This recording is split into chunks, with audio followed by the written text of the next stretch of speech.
So we are now live, everybody. I'm very excited for this. This is one of the first webinar series with Arctic Youth Network, which aims to facilitate new learning of projects, gain insight into new ideas or skills and experiences for youth around the world. Through the consultation with youth, the webinar series have been shaped to reflect the needs and priorities of youth from the circumpolar regions.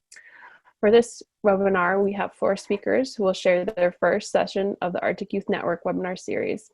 And this is going to explore the initiatives and best practices that youth can take to improve their own mental health. These include day-to-day activities that contribute to healthy lifestyles, as well as recommended steps to access care in their respective regions. Our speakers will also showcase the successful youth-centric initiatives that will reduce mental health stigma and provide well-being resources in the circumpolar communities. The Arctic Youth Network Webinar Series 2020 is presented with the help of the Global Affairs Canada. And my name's Danielle. I'm the moderator for this webinar. I'm a new board member of the Arctic Youth Network, so very excited for this opportunity. And I'd like to first introduce Gert from Greenland. And you can get started, Gert.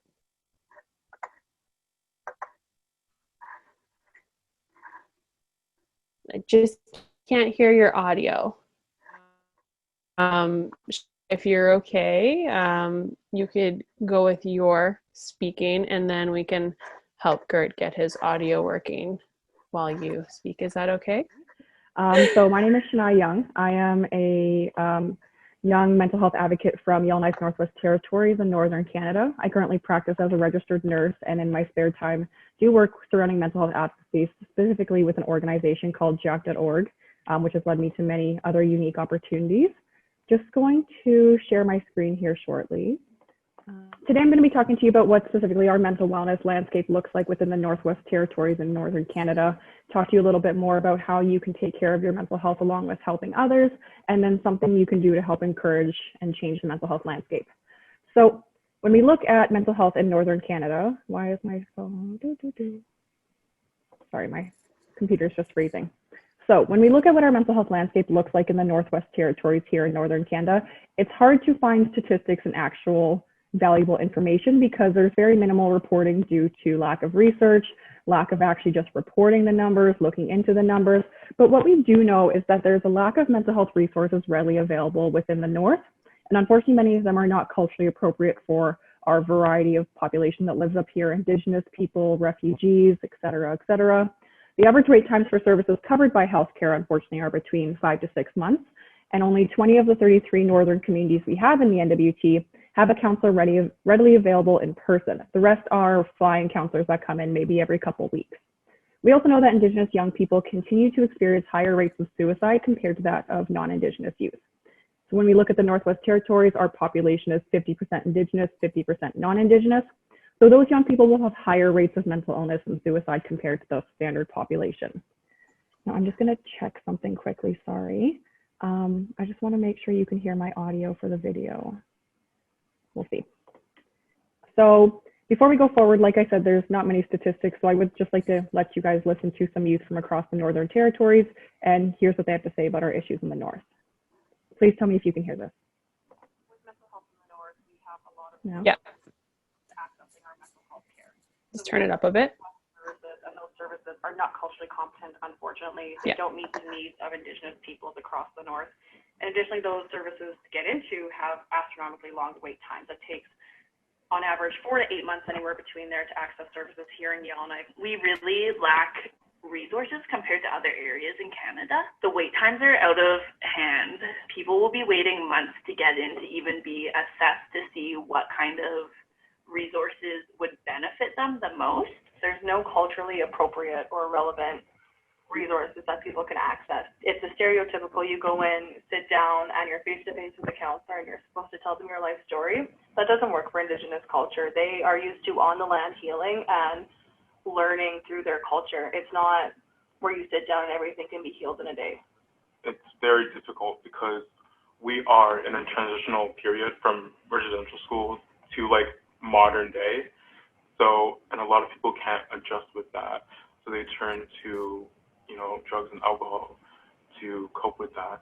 Also, like addictions. Addiction is like it's really rampant in my community. And like just since I've completed high school, I've lost more than half of my friends to like suicide, and a lot of that was like addiction related. What I really want to do is I want to advocate for youth in transition, whether it be homeless or transition from being homeless to finding work, work readiness, all that type of stuff. The kind of things that I didn't have when I was a teenager. Another thing for youth, especially that I find up in the north, is that they don't even know where to go for help. So I think this conversation needs to continue in the north, and it needs to be normalized where everybody can direct somebody who needs to access a resource.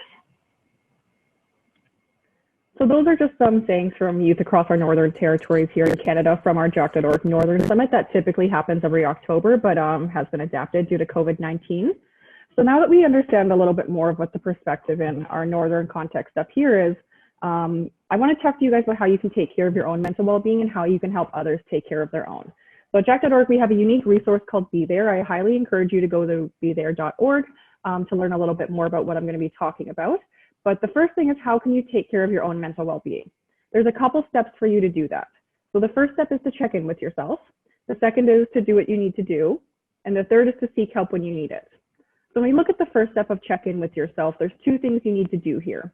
And all of these questions do require a little bit of self-reflection for you to actually get the most out of them.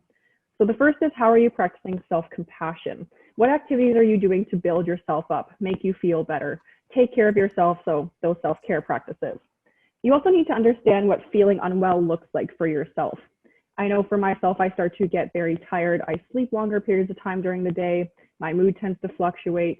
So those are some warning signs for myself. I know I'm not doing mentally well. It's important for you to also recognize which ones are yours. The next step is to do what you need to do. So what are you doing to actively build your self-esteem? So what self-care practices are you doing? Are you doing them regularly enough? Are you getting enough physical activity, mental activity? When we look at the second question, how are you looking after your body's needs?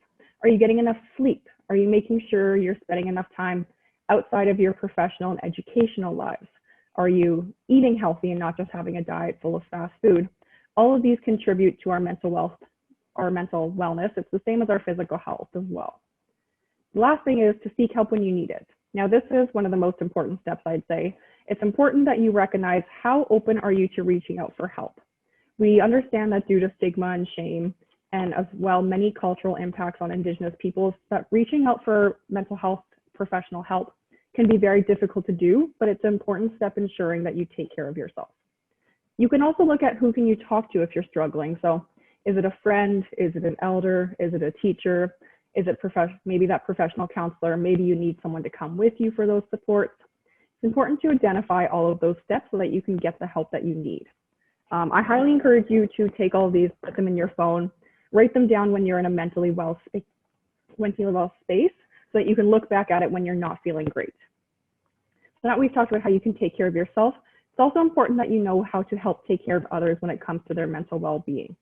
So at Juhán, we have something called the 5 golden rules when it comes to being there for others. The first step is to say what you see. So you can say, hey, Danielle, notice you haven't been coming to class lately and you don't seem like yourself. I care about you. I want you to understand that I'm here for you. That loops in the second rule, which is to show that you care. Oftentimes those two go well together because you're saying that you see a change in pattern, but then you're also showing them that you care about them as a person. The next step, which is one of the most important steps, I think, is to hear them out.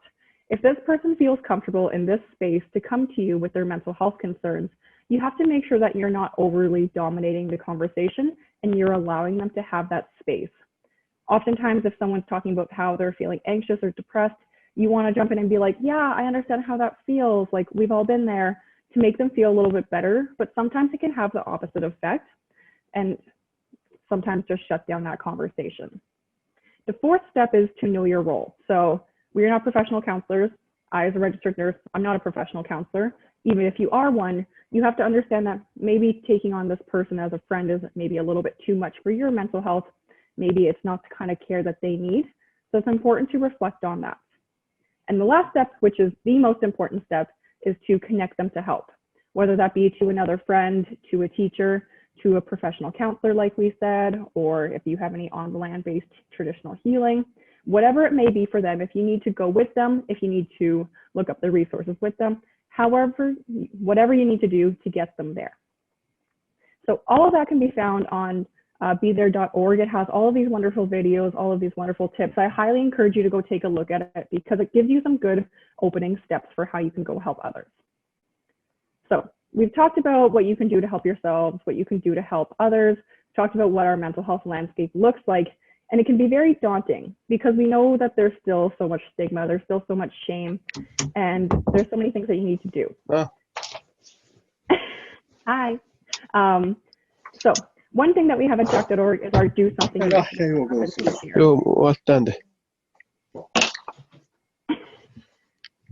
Juhán, can you turn off your audio? I don't know how to say his name. Juhán. Oh, we're good. So we have our Do Something initiative. This year is partnered with young leaders from across the country and the government of Canada, and it's a way that you can take a small initiative that will make a big impact on your community. For example, there's one where you can send a virtual self-care package to a friend. You can sign up for something called the Art Attack, where you spend hours just putting your thoughts and well-being and whatever into an art piece. You can also, I think there's one where you can put like mental health resources together. They're all really unique, and there's some like little wild cards that can be thrown at you. So I encourage you to go to jack.org/do something. It's very simple, it's free for everyone, and it just takes a little bit of time for you to go make an impact on your community. So when we talk about mental health resources in the Northwest Territories, I just wanted to list a couple here. NWT Helpline Kids Help Phone are available 24/7 for those in crisis or needing mental health help. We have our community counseling program, which is unique to each community within the Northwest Territories. There's also the new, this is a new resource. It's called the Strongest Families Institute, which is based outside of Nova Scotia, which is one of our eastern provinces. But it's for youth under the age of 30, and it's provided through our CCP, but it helps for anxiety, depression. It's an e-mental health resource that can be very helpful for those, and has shown in research that it's quite helpful. The last one, which is a unique, I guess, resource here in town, is the Arctic Indigenous Wellness Foundation, which is a foundation that focuses on using cultural revitalization and traditional knowledge to help take care of our physical and mental well-being. And so it's not the same as traditional counseling. There's a variety of different things you can do. I highly encourage you to look at any of these resources, especially Arctic Indigenous Wellness Foundation. They're doing quite wonderful things here in Yellowknife for cultural revitalization and on the land-based healing. And yeah, so thank you for allowing me to take up this space. Masi Cho, I'm looking forward to the rest of the presentations here. Thank you, Shania. Gert, is your audio working? I don't hear you. Yeah, if you wanted to go next, that's fine. If you're Okay. good to chat. Then I'll go. I'll go. Okay, so could you just introduce like where you're from and all that type of stuff, and then you can just speak? Okay. My name is Juhán Nikolaus Wollberg. I'm a North Saami. I'm currently an apprentice at my uncle's, where we herd reindeers. Wow. Most of the time, or a lot. Whenever there's good weather, then we're for sure to be there with the reindeers. You can see a lot. I speak North Saami. I'm a member of Sáminuorra, which is a youth Saami organization. And they're pretty big deal.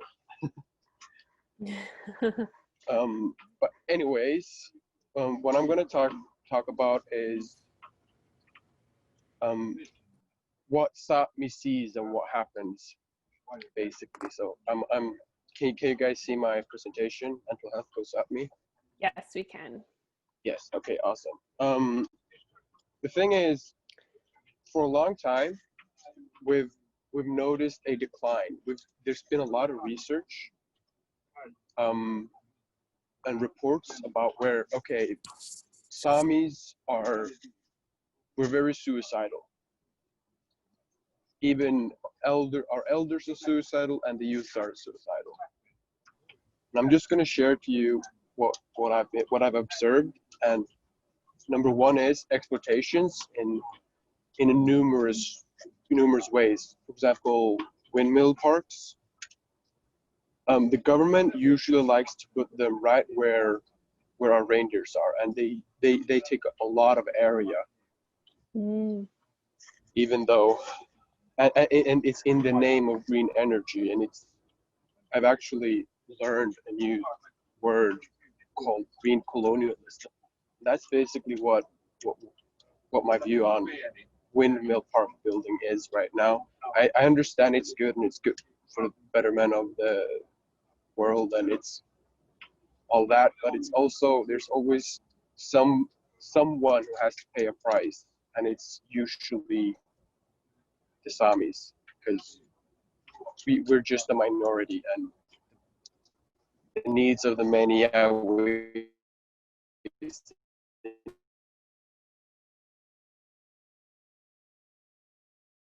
the needs of the few.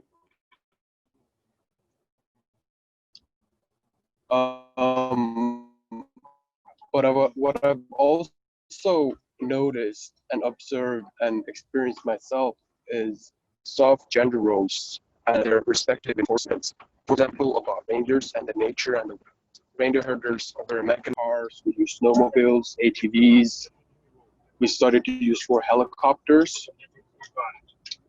And the thing, what's also come out from that is, as a man, you also have to know to fix a motor. You should know how to drive. You have to be very daring when you drive, for example, a snowmobile. And on the flip side, women are expected to cater for men's every need. When the man, usually, that's like the preconceived notion that the men are with the reindeers constantly, and that's their job, that's their place. And women's place is in the home, and they have to wait for the men. And when they come home, they make food, they make clothes, they take care of the children. And I've seen a number of like negative consequences from that.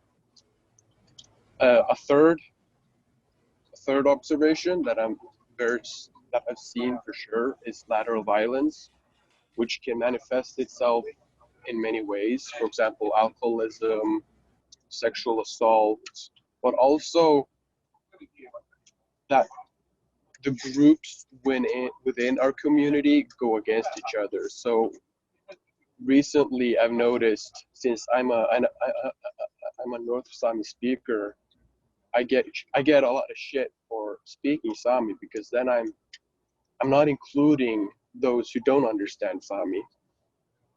Or when I talk about reindeers, oh man, not everyone is a reindeer herder, you know. And it can even be in a smaller area, even where a reindeer herding community of maybe 3 families, they go against each other because there's such hard competition between everyone because of the way the laws have been written and are enforced. But Sápmi, as a collective, has seen this, and they've made a number of responses. For example, in Norway, they started an institute called SANKS, which is a specialized mental health care institute, and they're specialized in taking care of Samis. And you can go there if you want to speak to a counselor or a psychologist in Sami, or you want to talk to someone who has that cultural understanding. Because before SANKS was founded, people always complained that, oh, but I can't talk to my psychologist about this stuff. I have to use like half of my hours just to give him the background of why something is bad. As Shania said, they're not, I think it was culturally appropriated. Sáminuorra, my organization,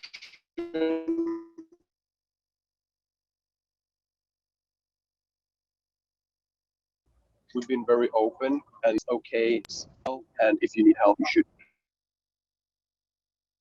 definitely seek the help, even if it's just talking to a friend of yours or going to Sámi. Noreg is on the Norwegian side. It's basically the same thing as Sáminuorra, and they've done the same. SSR, the Swedish Sami reindeer herding organization, they've also started and put money and effort into starting programs that aim to better our mental health. And then famous Samis, most on Instagram, have also talked about it. For example, Mimi or Timimi Märak and Maxida Märak, but also Ina Omma. Yeah. So Sámi has a response. We haven't stood idle by and just watched. We've done something. Not to say that others haven't. It's just that, like, yeah. Anyways, and then what works for me, all of these 6 points, I really like doing traditional handcrafts, because then I feel like I'm connected to my ancestors. Okay, my grandma she was so good at making gaktis, which is our traditional clothing. And when I make gaktis, I'm like, yeah, I'm doing the same thing as my grandma and her grandma and her grandma and grandfather and grandparents. And I think that's very important for most Samis too, when you talk to them, like, oh, what do you like to do on your spare time? Like doing traditional handcrafts. I also like walking my dog, physical exercise. I like cooking awesome food.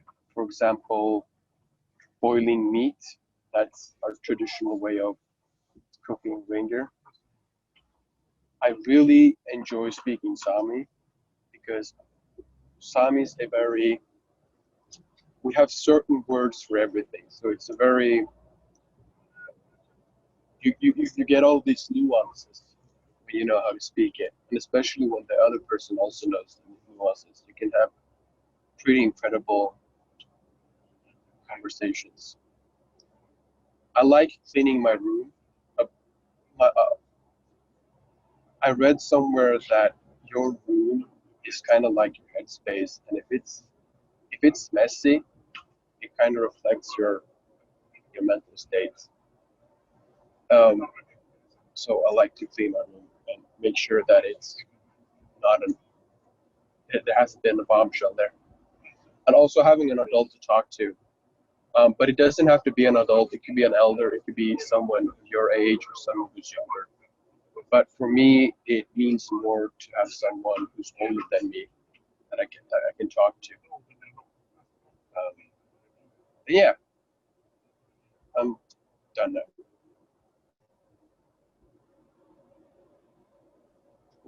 Thank you so much, Juhán. Let's check in with Gert. Is your audio working?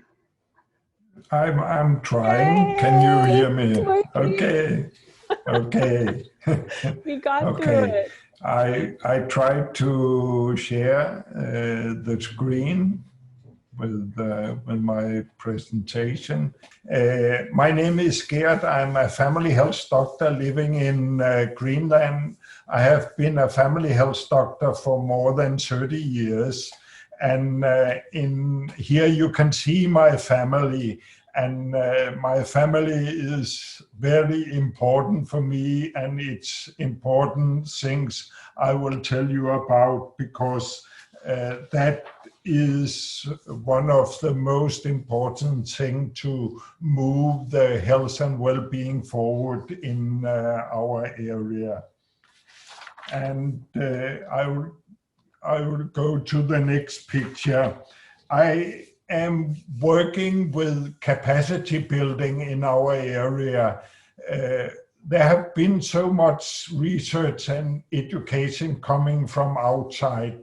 It's very important for us to build our own research, our own education, to take our own responsibility, but of course still collaborate with people from outside. But to have our own responsibility is a key issue.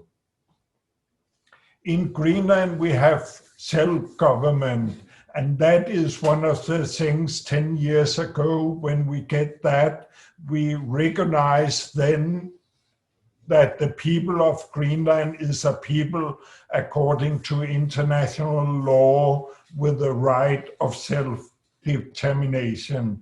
That steps 10 years ago was a huge step forward to get better well-being for our people.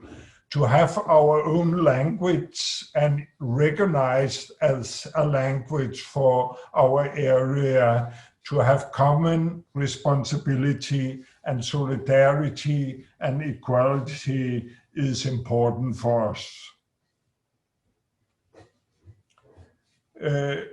To bring the health forward, it is important to have our own cultural and personal feelings. We have self-definition of health and good life. We are feeling capable of taking care of our own life. We identified resources and way of action, and the goal is mobilizing energy to handle everyday's life in stress situation. That's important to have our own responsibility to follow these goals. Here I have some pictures of health ministers from all the Arctic countries and foreign ministers from all the Arctic countries, and then a picture of Inuit, the Inuit Health Committee, where we have representation from all the 4 countries where Inuit are living. It's very important for us to tell these guys, the health and foreign ministers, how it is to live in our area, how it is to live in the nature and to live by the nature, and to say them, we have a culture, we have a community, we want peace and collaboration in our area. I'm working in a Lancet Commission on Arctic health, and here we try to say and write what is important to get better health and well-being in our area. We have the land, the water, the animal, the plant, and the stars. We have cultural continuity. We have self-determination and sovereignty. We are families and communities, and this is so important for us to bring better well-being in our area.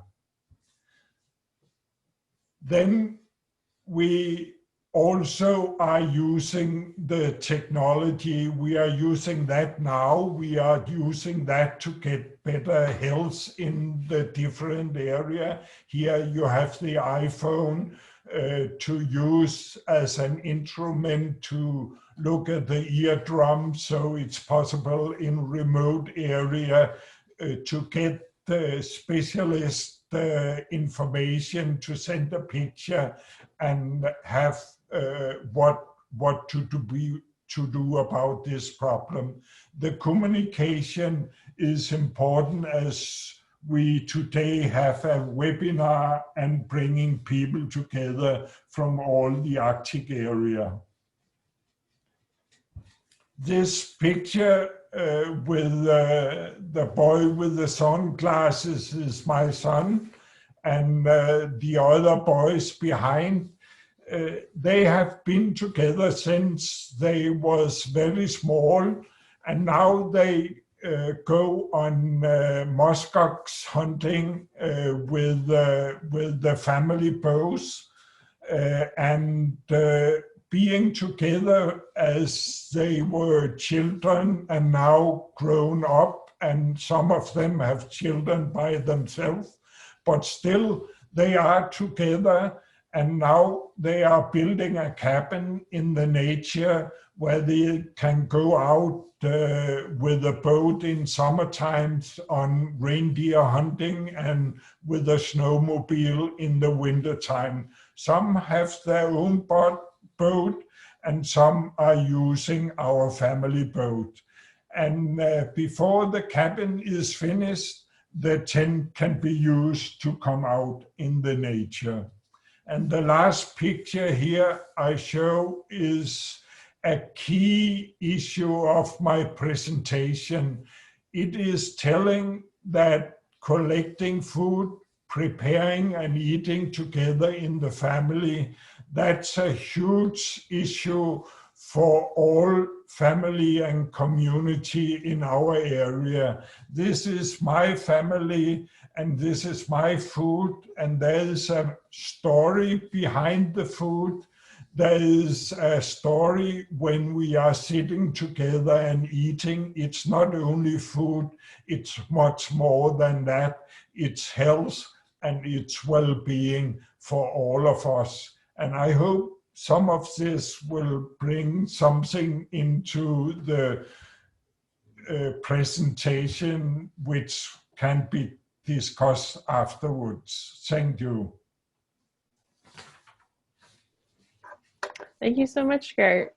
So I think one of the themes I noted in what you guys were talking about was, you know, the importance of, for one, food and practices like that, cultural practices. Did anybody want to speak a little bit more about their experience, maybe organizations they're involved with that help use these type of approaches with mental health? I did want to ask Juhán a little bit more about that as well, as like how he finds his culture impacts like his, I guess, overall mental health and how he sees it helps others as well. Like, I guess more examples about it, because it sounds really interesting. Okay, what's the question? Sorry, go again. I guess like how do your cultural practices, like how do you see it directly impacting your community when it comes to mental health? Do you find that it helps? Do you find that like certain organizations see higher rates of like positive mental well-being with it? Stuff like that. Okay, one thing that I've seen, I've talked to a lot of, in Sami, we have a word for people who don't know their language, and it just means languageless person. And I've spoken to a number of them, and they basically all tell me the same thing. Oh, I just feel less Sami. I don't feel adequate. I don't feel like I can call myself Sami, because all of the, like, the language is so closely related to culture. If you know Sami, you probably know some reindeer words too. You probably know a lot of nature words too. And in Sami culture, the reindeer is the most holy thing that we have. It is our most precious and treasured resource. And without the reindeer, we as a people would not be able to exist in the Arctic. Our place would be somewhere else, I don't know.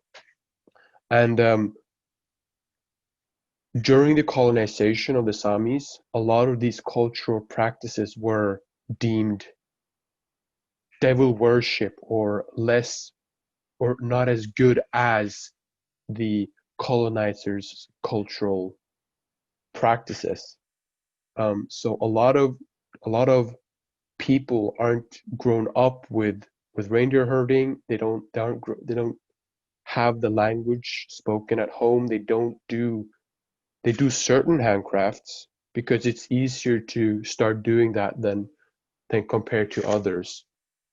And what Sáminuorra has done is this summer they started a a band weaving course where they brought in a very talented and very well-known band weaver, and she just taught us how to do it, and she kept it very low key, so to say. She didn't put emphasis that if you don't know this, you're less than or you're bad, or and she just said that this is something that you're going to have to practice if you want to get good at it. But then a lot of the times what I also see is that people get frustrated because this is something that they should know how to do because they're Sámi. Yeah, hopefully I answered your question.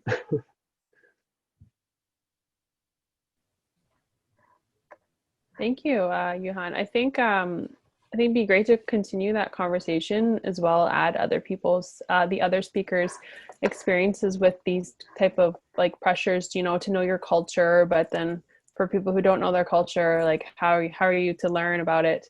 But I think Jukipa is ready and set up and connected. So I will pass the mic to her and she can just introduce herself and have a little presentation for us.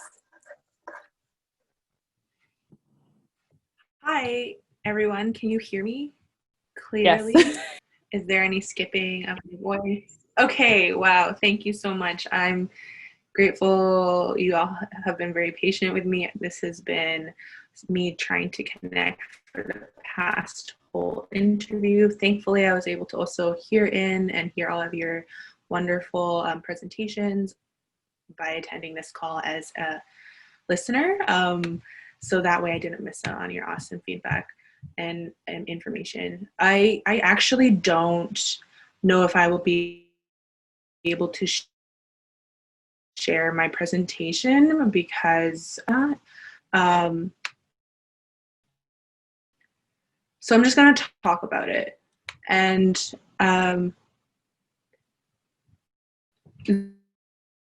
Zoom is telling me that my internet connection is unstable, so I'm going to just talk. But so I'm 26 and I live in Iqaluit, Nunavut, and I'm Inuk. Statistically, when it comes to life promotion and suicide prevention, I've already exceeded the age of youth that are typically lost to death by suicide, unfortunately. A lot of people I know, a lot of family, a lot of people I care about are now gone. And this is very real. Mental health services across the territory, across the globe, across Canada as a nation are vital for the success and continuation of life of all people, regardless of whether or not you are Indigenous or not. All lives matter in the sense of mental health and wellness. And I say that because every individual's emotional and mental health is crucial to succeed and fulfill your livelihoods. And a lot of places that I feel empowered when it comes to resources and creating resources and accessing resources comes from me reclaiming myself as, yes, an individual, but also as an Inuk. And Juhán, you spoke a lot to your reclamation of your Sámi culture, and I really resonated with that, and I really found connected with that. And Shania, you also spoke about having culturally relevant programs and supports, and I think that I just want to echo both of those statements you both made. I'm doing the same. Gert, you also mentioned how in Greenland that it's very important that it's working our individual cultures, and I also really want to highlight that too because that's very similar. And I'm looking at my lovely slide, but I can't share it with you all because the connection is not that great. But Nunavut is a large territory, and we have 3 regions that we have divided ourselves into for administration purposes. However, we are united people. Our territory has always been vast. In Canada, however, globally and internationally, it's known as Inuit Nunat. So some points that I wanted to speak to are key social determinants of health. I'm just going to speak from the Inuit perspective. What we need to survive and succeed is like food security, culture and heritage, our quality of early childhood development. It needs to be well. Environment, we need mental wellness, of course, personal safety, security, availability of health services, income distribution. All of this truly are key social determinants of health. And I also wanted to speak to, unfortunately, the risks of suicide and protection factors as well. So common risk factors for Inuit particularly are our historical traumas, community distress, wounded family, traumatic stress and early adversity, mental distress, acute stress or loss. And a lot of this information I'm actually gathering from and adapting from the Inuit Taperi Kanatami models that are available online on their website. ITK has done a lot of great work across our Inuit Nunat here in Canada. So that's a lot of where my resources are coming from and information. However, also a lot of my own lived experiences. Protective factors to combat these include, but are definitely not limited to, like cultural continuity and connectivity. And I'm just highlighting and echoing and building off of your point again, Gert, like that's super important. And when you were mentioning that, I definitely connected, especially because you're in Greenland, like Inuit are everywhere in the circumpolar region. So I really enjoyed that. There's also social equity. That is another protective factor. So to ensure that everyone is socially able to access things on an equitable level. That includes like accessing health, having resources available, being able to secure a job that's in a decision-making position.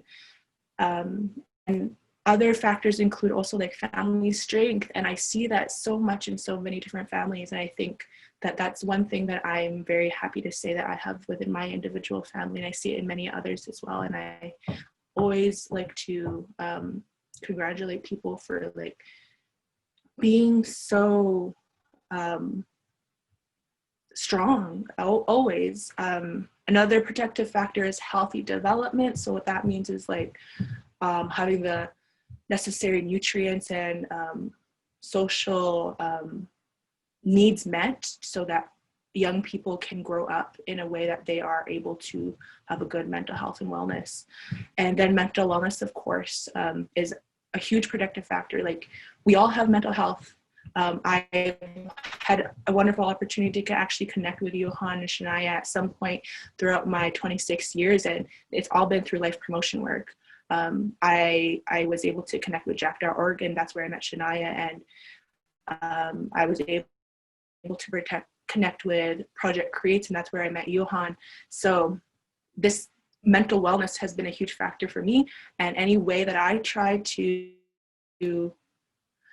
connect as an Inuk is my attempt to make sure that Inuit voices are heard, because all of our mental wellness matters. And I find when it comes to an Inuk perspective, we're not necessarily represented all the time when it even comes to like the Indigenous context and what's considered to be Canada currently.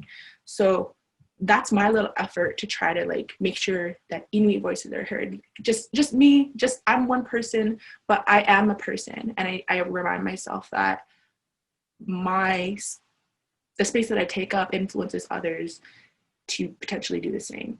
And that's truly what I aspire to do, to try to influence, regardless of having feedback all the time that that's the case, that I do that. So those are some protective factors. I don't want to take up too much time because I know everybody has had a chance to share and we can have a conversation discussion. But I just also want to speak to how I've been, I guess, combating all of this. So basically reclaiming like myself, my culture, my access to my body, feeling human in and of itself. This is done in daily practices that I do all the time because I am an anxious person. I feel like I suffer from imposter syndrome from day-to-day activities. As a person who has been impacted by colonization, I see it in my family structure, and reclaiming is so important to me. So I do that by trying to really feel present in the moment. I try to reclaim time by being present in the moment, and really like I do like anxiety like grounding techniques, and I'll like count my fingers, or like I'll breathe slowly, or I'll pay attention to 5 things around me that touch on all of the 5 senses. Like, what do I hear? What do I see? What do I taste? Like everything like that. And then the next thing I do is start to remember, like, these are all qualities of me being human. And remembering also what it is that while I'm being human, what is it that makes me feel a spark? You know, like what is it that makes me feel joy, happy? What are those feelings that I feel? And what is it in those situations that have provided me an opportunity to feel that way, that made me feel that way? So I try to remember, like, maybe I need to create my environment to be a little bit more comforting. Maybe I need to ensure I surround myself with people that feed my soul, basically. And that leads me to my next point, is like connection. So a lot of times when it are in a state of disconnect, and connection is so vital. And that also leads me to my next point, practicing. So yeah, basically taking the initiative to try and practice what you see in individuals that brings you joy. And I know it's tough when we all have our mental health and it's really in the gutter. But I would really strongly recommend focusing on your internal voice and practicing what it is, what one person said to you that made you feel good about yourself, and exercise that for yourself, and say that to yourself. Truly, my journey of being a self, I guess, mental wellness advocate for me even, is deciding for myself that I am my own best friend. And I know that's silly, and I know that sounds funny, but like I said it when I was like, I don't know, like in grade 3 one day, and I was like, you know what, I'm my own best friend. Like it's been with me for so long that I think it's necessary that people try to learn to exercise it, because it's a muscle. It wasn't easy, but once you start practicing it, and maybe it comes around on the daily, or maybe you start off every week and then you work it up to daily, and then you work it up to every like couple hours or whatnot, and you just like truly start to be kind to yourself, is where I recommend that practicing starts. And then you can triage it over to like practicing for others, and it doesn't have to happen this order. A lot of times people practice for others before they practice for themselves, because that's what seems and fits more naturally. Whatever works, I think that's what we're trying to do here, is make sure that we all can basically survive another day, be kind to ourselves, be kind to others. And I think that practicing is always going to keep going on. And that also brings me to my second, one of my last points is sharing and teaching others. So I think me taking this opportunity to talk, like I was hesitant to take up this space, but I'm also appreciative because I'm able to share what I've come to know. And in that, hopefully maybe teach others what skills can be practiced as well. And I know it's all hard harder to do than it is just talking about it. But again, it's like a muscle, and I'd highly recommend starting somewhere. If you see a quality in someone else and you like that, there's a way for you to build that into your daily life as well. And I believe in you that you can be able to do that. And finally, that brings me to my last point, is building. So whether that be self, community, others, through influence, and whether that influence is known or not, we are all building in ways that we don't even know. So that is interconnected with connection. So like, you build upon all of your learning every single day that we continue. So that's like one of the final points that I wanted to share, is like, we are truly building a network. Like, I've now met Gert and I have known Shania, Juhán, and Danielle. So we are all building relationships. So now we have more people that we connect with around the globe in the circumpolar region. And I am grateful. So I really wanted to also finish off that gratitude is a huge point of expression that I think we can all practice on the daily. And that's where I want to finish off. Some of the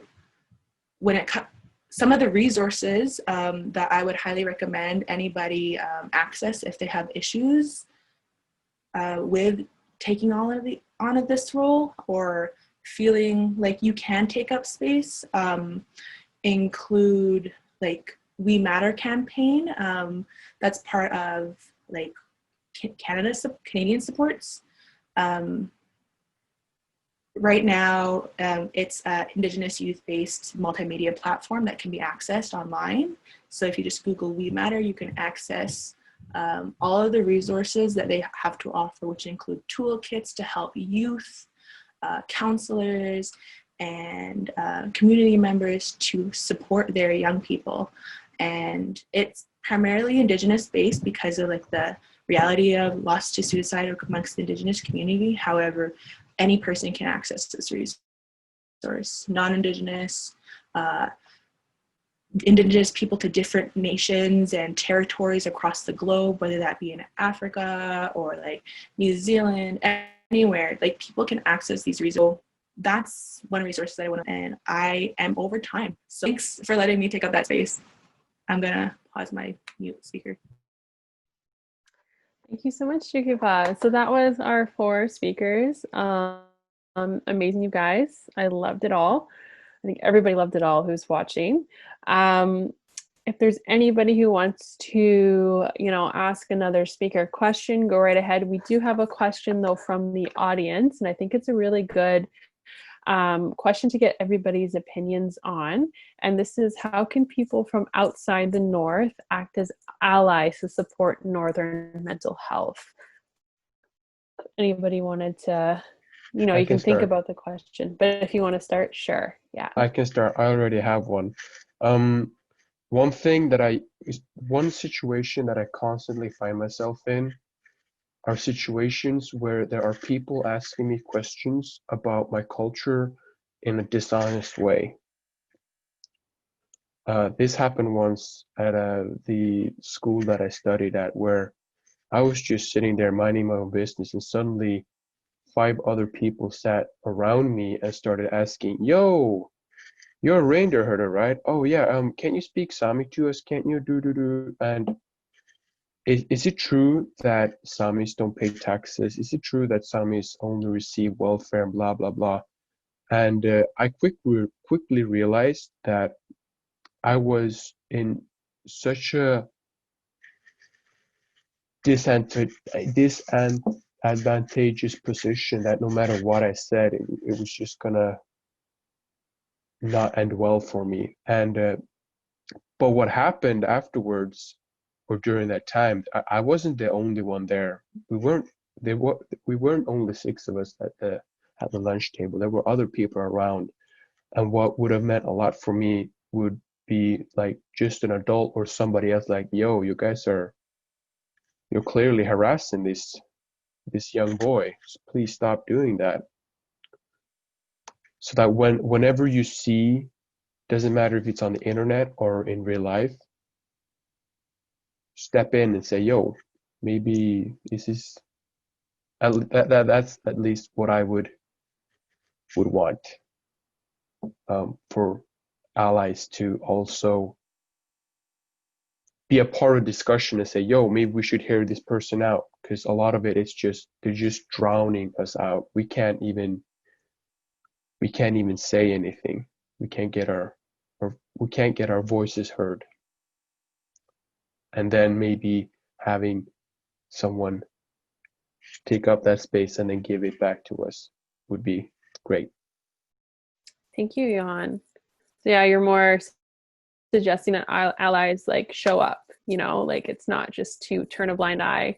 I think even in small, like in interactions and in bigger situations as well, if it's like you're saying a wind turbine, like how are allies helping you guys out and advocating and giving you that space, passing the mic?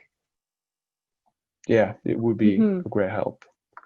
And I also want to add that this can happen within close friends groups as well. I've heard of people, they were just the closest friend, and then suddenly they started ganging up on this one person. It was like, yo, that's bad.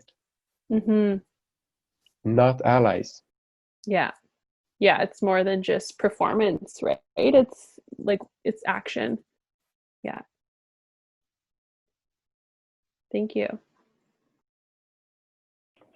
I think I could jump on next, I guess. I kind of want to build off Juhán's point. Like, it is important that non-Indigenous people, non-Northern individuals take the time. It doesn't have to be a lot of time, but to recognize like the different impacts that affect our Northern peoples, like the issues that are happening with the Saami, the issues that are happening with our own Indigenous population here in Canada due to residential schools, the 60s scoop. Indigenous people have had like a large disadvantage for a long time, and there are still so many stereotypes that surround Indigenous people, whether that be Inuit, Métis, Dene like myself. Oftentimes this can hinder our mental health supports, and there isn't as many times as we say there's good supports and there's good initiatives happening. It would be helpful for non-Northerners, people that are within the circumpolar region or not, to take the time to look at these resources, advocate for them, support them, whether that be just through sharing them through networks or just really showing up for them and saying, like, this is a resource that is needed for these people. We need to accept what has happened and reconcile what's happened to our Indigenous peoples. And in order to move on to that, we need to support these initiatives. And really anyone can do that. It can be like sharing the We Matter organization, which looks specifically like at Indigenous youth, because otherwise our people are still struggling, and it's going to take several generations for our Indigenous youth and families to recover from residential schools. And so we need to support these initiatives so that we can bring back our culture, revitalize our well-being, and all sorts of things like that. Thank you, Shania. Maybe I have a short comment to one important thing is try to listen what people are telling, and as I said, the responsibility to take care of our own problem, it's our own responsibility. And my connection's not. And that is important, but we want to collaborate, and we warmly welcome people to come and listen and be a part of the nature we are living in. That's we have so many things to tell the rest of the world when we are living here in our area. And that point, I think, is so important that we take our own responsibility to deal that, both with the foreigners which are coming, but especially with our own people, because we know that there are someone which do not have the opportunity to live in the nature, to use the nature. And here we have to take the responsibility by ourselves, but collaboration is great, and you are welcome to come and collaborate, but you start to listen to us. Thank you, Gert. I think Jukipa wanted to just build on something that Juhán said. So I think she's connected now. Hello. Hi, thank you. I'm back. Yeah, I did want to build off of both what Juhán and Shania shared.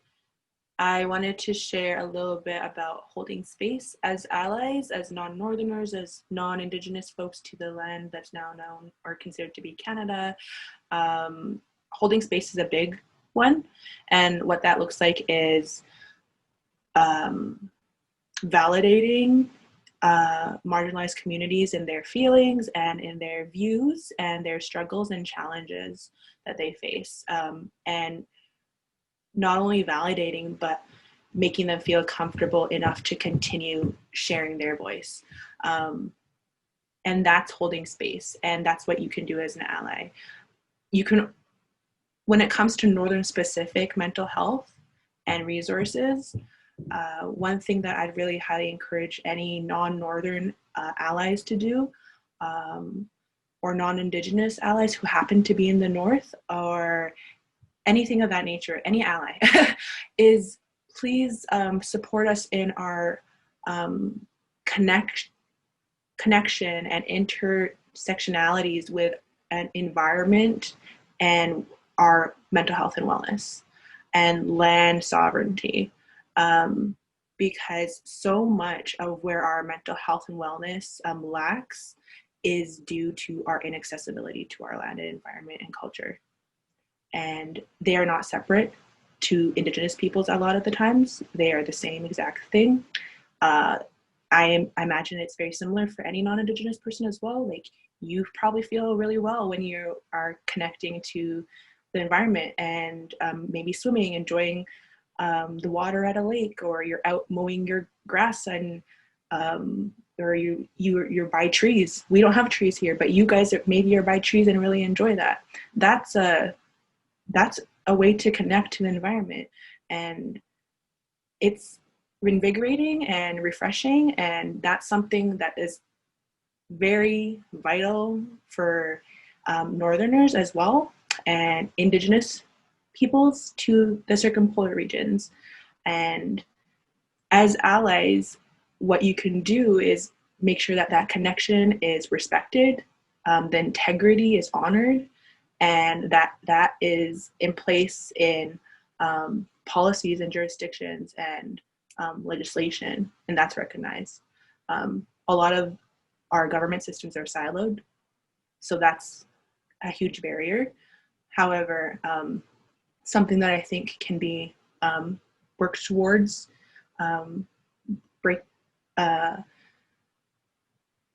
bettering this, basically. So holding space and advocating for the cultural and environmental connections and intersectionalities with mental health and wellness is a big one. I will just say thank you to three of you. You have given all so strong message, and also for me, I like so much to be together with you and listen to you. You are so important for our future. Thank you to all of you. I have a question to Jukipa and Shania. Yeah. On your side, or in your communities, do you guys have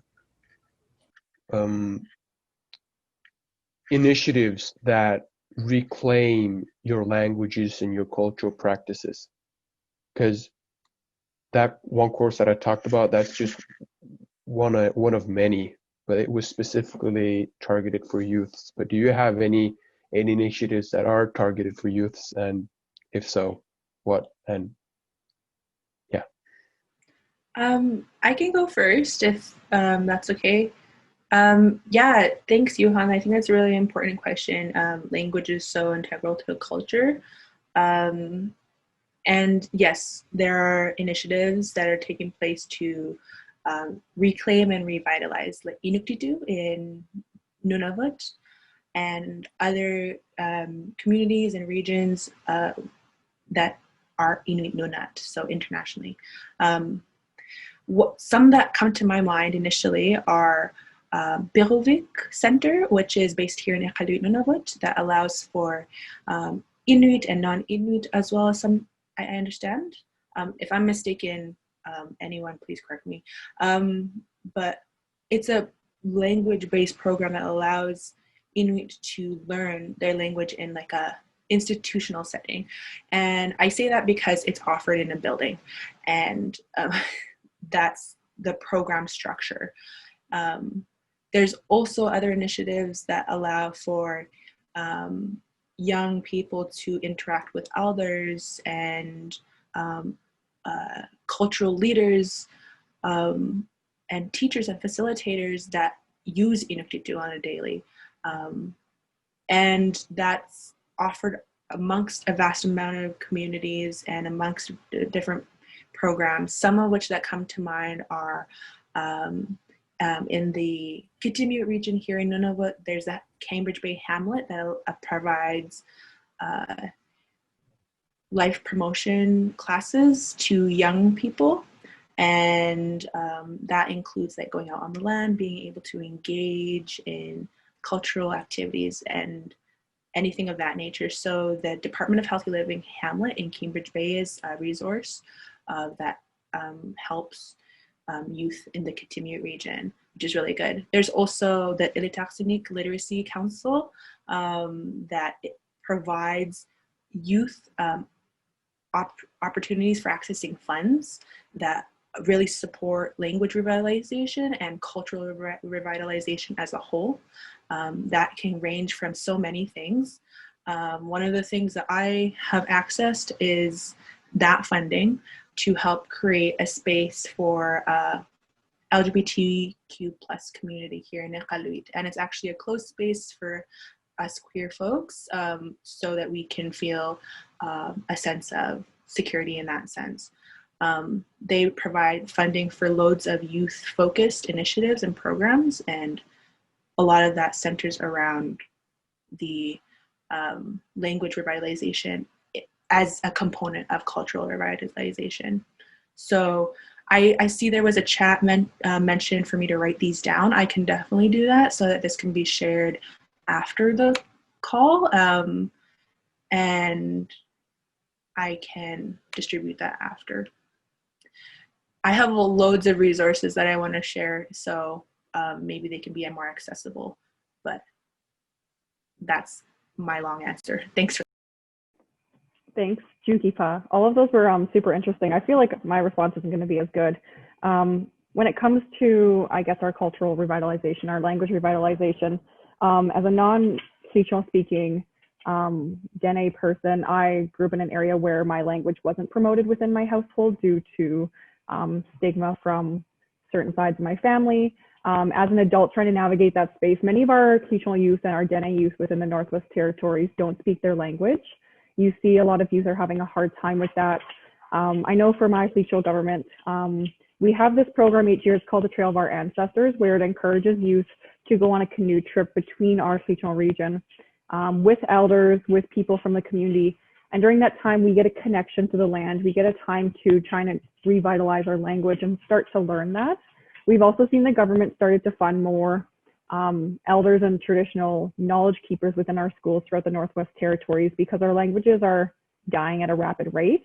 And as someone who's trying to learn the language, it's quite difficult to do later in your life when you don't grow up with all the, I guess, like the throatal, the guttural sounds that come with it, because it's very different to English-speaking individuals than non. Jukipa listed so many like great resources. I don't have as many. I'd mentioned the Arctic Indigenous Wellness Foundation before, and they're specifically working with young men to look at ways to use their cultural and their language to help with their mental wellness. They're also looking at traditional medicine revitalization, language revitalization as a key part of our mental and physical well-being. because we need those as Indigenous peoples to succeed going further and to take care of ourselves. Like Jukipa and Juhán had mentioned, using our spirit, using the land, using your culture, all of those are interconnected. Sorry, I don't have as many resources as her, but yeah. I could mention here in Greenland, where I see more and more young people are using the language on Facebook, making small films, making songs, theater, poet, etc. And I think it's very important to use the language and use it where you are, so to say.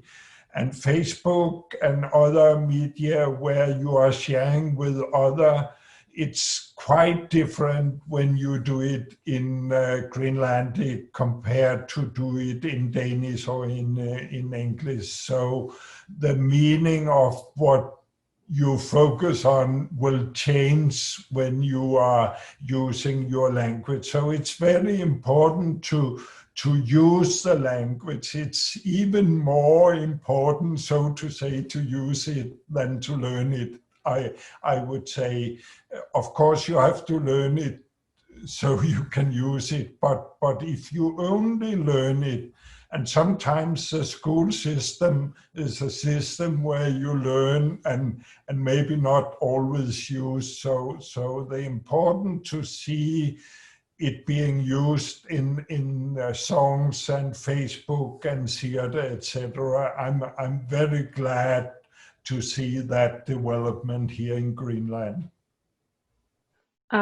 Thank you, Gert. So that's about the time we have for our discussion. Did anyone want to share any lasting messages, a short message you want to just get out there, or anything like that? I have a great tip. Meet other Indigenous youth. When I was at the Crates workshop, it was so awesome, and when I left, I felt a bit empty because it felt like I knew these people my entire life. We shared, unfortunately, a lot of traumas, and our history is so similar. But it was awesome to be in a place where you knew what the other people had gone through, but you could be like, yeah, anyways, you're an awesome person. Let's talk about fun stuff instead of this boring colonial bullshit that happened. So that's another thing that works for me and should probably work for others too. Thank you, Juhán. I can go. I guess the one thing I want to say is that as Northern youth and as those throughout the circumpolar regions, staying connected to our culture is very important. And if we can work together to list different resources, list different initiatives, come together as a circumpolar region to try and improve our culture, our mental well-being, all of that. I'm so sorry, my dog is pacing. I think we'd make the world a lot better of a place, and we'd see a lot more success within our regions. And I've learned so much from all three of you here today, and I'm super excited and happy going forward, knowing that I've met you guys and possibly working with you in the future. My dog Loki says hi because he's pacing. Gert or Jukipa, did you have any kind of last messages you wanted to share before we end? Yeah, I will welcome all of you to Greenland if we can find some possibility to invite you. It could be fun. Thank you to all of you. And thank you to the network you are dealing with. I'm sure you will be doing a great work. Thank you to all. Thank you, Gert. Thank you, Gert. Jukipa is just reconnecting, so I'll let her reconnect and she can put her last word in.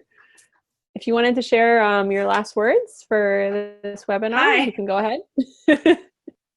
Okay, thank you.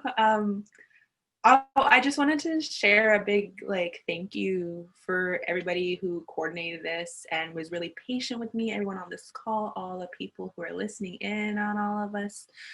I've been in and out of the call, and been on your side of things, trying to listen in on the interview so I can make sure I'm up to speed with everybody.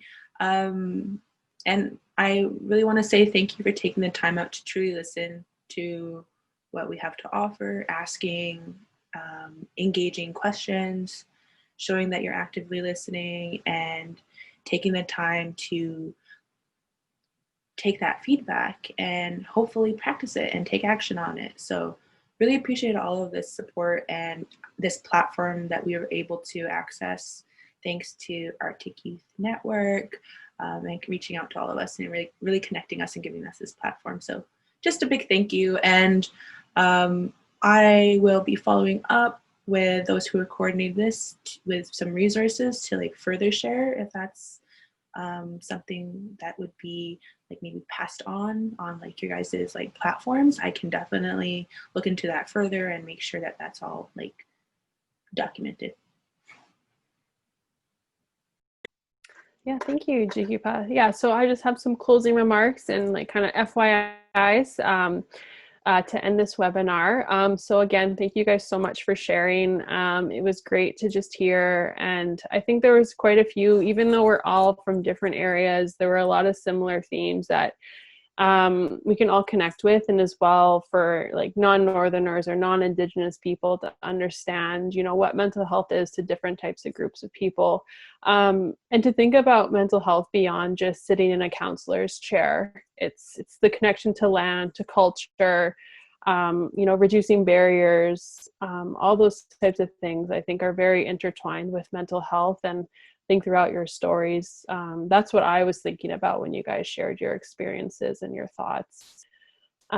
So our conversations today, any resources mentioned will be shared further on the AYN website through things like summarized articles. So if you guys have anything else you wanted to add, you can probably add it to there, and that's more of a resource for people to refer back to from this webinar. Aside from that, this is a webinar series, so look out for the future webinar. The next one should be on Arctic governance, so look out on the Arctic Youth Network's Instagram or Facebook or LinkedIn, you know, all the socials, and there'll be some announcements for that. So thank you guys all so much. Goodbye. Thank you, Masi. Thank you. Bye. Bye. Bye.